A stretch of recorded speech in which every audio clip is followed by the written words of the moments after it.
El día de hoy vamos a avanzar Mormón 1 al 4. Aunque Mormón creció en una época de gran iniquidad, él decidió ser fiel, y fue debido a esa fidelidad que se le dijo que más adelante se le confiarían los registros sagrados del pueblo. A la edad de 15 años lo visitó el Señor. Si bien deseaba ayudar a los nefitas a arrepentirse debido a la rebelión intencional de ellos, el Señor le prohibió que les predicara. A esa temprana edad fue nombrado caudillo del ejército nefita. Dado que muchos de los nefitas habían perdido el Espíritu Santo y otros dones de Dios, quedaron librados a su propia fuerza ¿Qué sienten para cuando la luchar gente les contra dice los lamanitas. mormones? El presidente Gordon B. Hinckley dijo al respecto: si bien a veces lamento que las personas no llamen a esta iglesia por su debido nombre, me siento feliz de que el apodo que usan sea el de la gran honra que le dio un hombre notable y un libro que da un testimonio incomparable con respecto al Redentor del mundo. Cualesquiera que llegue a conocer al hombre mormón, al leer sus palabras y meditar en ellas, cualquiera que lea ese valioso tesoro de historia que él, en gran medida, reunió y preservó, llegará a saber que mormón no es una palabra de desprestigio, sino que representa lo más bueno, lo bueno que proviene de Dios. 320 años después de que El Salvador estuvo entre los nefitas, prácticamente todas las personas vivían en iniquidad. En esa época, Amarón, un hombre justo que había servido de conservador de los registros, fue impulsado por el Espíritu a ocultar los anales que eran sagrados. Alrededor de esa misma época, Amarón visitó a un niño de 10 años llamado Mormón y le habló en cuanto a su futura responsabilidad para con los registros. Y más o menos en la época en que Amarón ocultó los anales para los fines del Señor, vino a mí, tendría yo unos 10 años de edad, y empezaba a adquirir alguna instrucción en la ciencia de mi pueblo, y me dijo Amarón: veo que eres un niño sensato y presto para observar. Sensato quiere decir que muestra buen juicio y madurez en actos y decisiones. Es decir, era un niño tranquilo, responsable y juicioso. ¿Y qué creen que signifique presto para observar? El elder David Bednar nos dijo: cuando somos prestos para observar, enseguida miramos o prestamos atención y obedecemos. Ambos elementos fundamentales, mirar y obedecer, son esenciales para ser prestos para observar, y el profeta mormón es un impresionante ejemplo de ese don en acción. El don espiritual de ser prestos para observar es tan vital para todos nosotros en el mundo en que nos ha tocado y nos tocará vivir. En resumen, ser prestos para observar quiere decir mirar y obedecer. Durante su juventud, Mormón presenció varias batallas entre los nefitas y los lamanitas. Además, fue testigo de cómo se extendió la iniquidad entre todo el pueblo de esa tierra. Los nefitas se habían vuelto tan inicuos que perdieron dones preciosos del Señor, como milagros, sanidades. Además, el Señor retiró a sus amados discípulos. Además, perdieron al Espíritu Santo. Todo esto por causa de su iniquidad e incredulidad.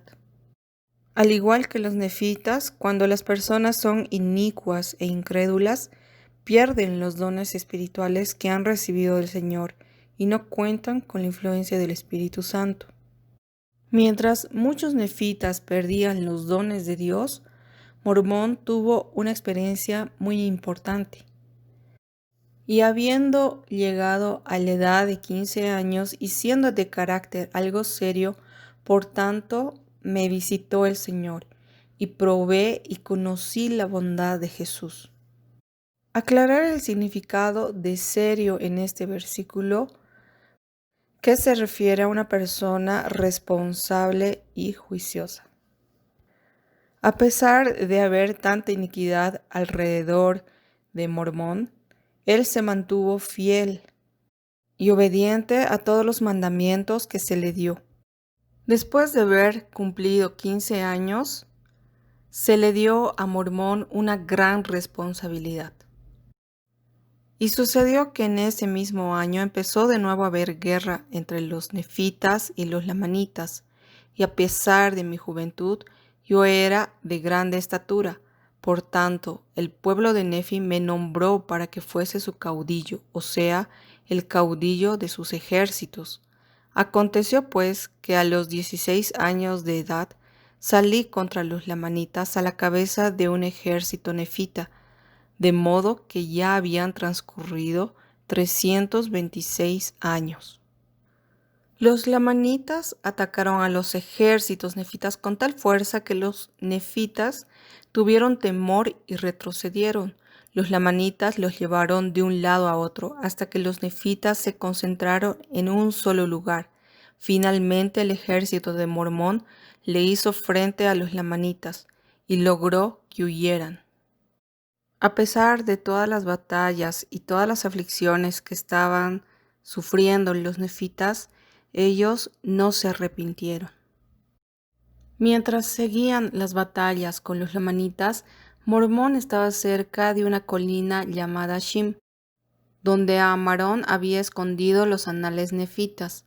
Entonces tomó las planchas de Nefi y comenzó a registrar lo que había observado entre el pueblo desde el tiempo en que era niño.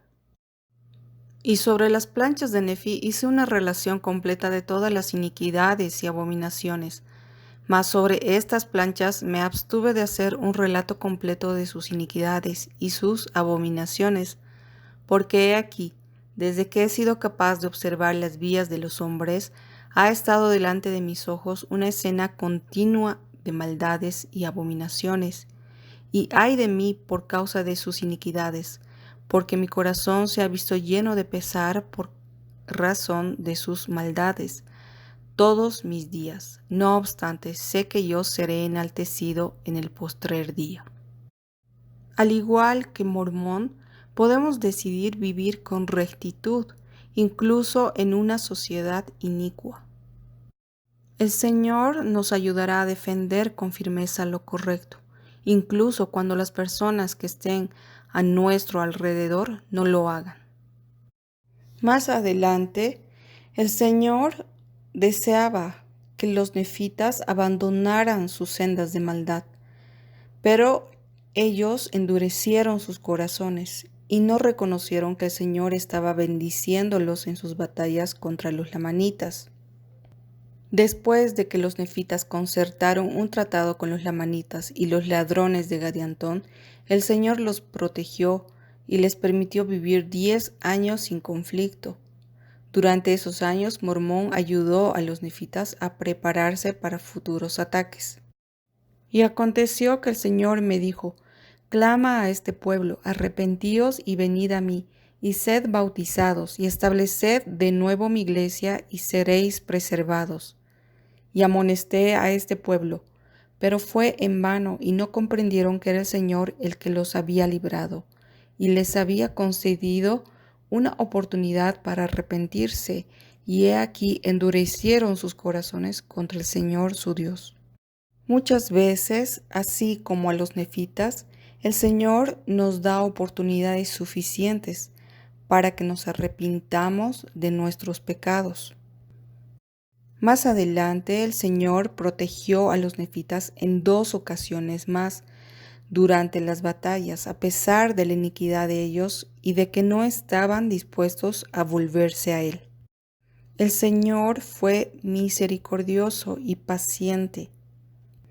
Y así como a los nefitas, a nosotros también se nos da muchas oportunidades para que nos podamos arrepentir.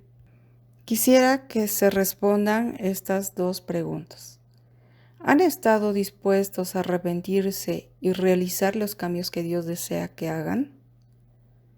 ¿Hay algún cambio que puedan hacer ahora a fin de llegar a ser la persona que Dios desea que sean?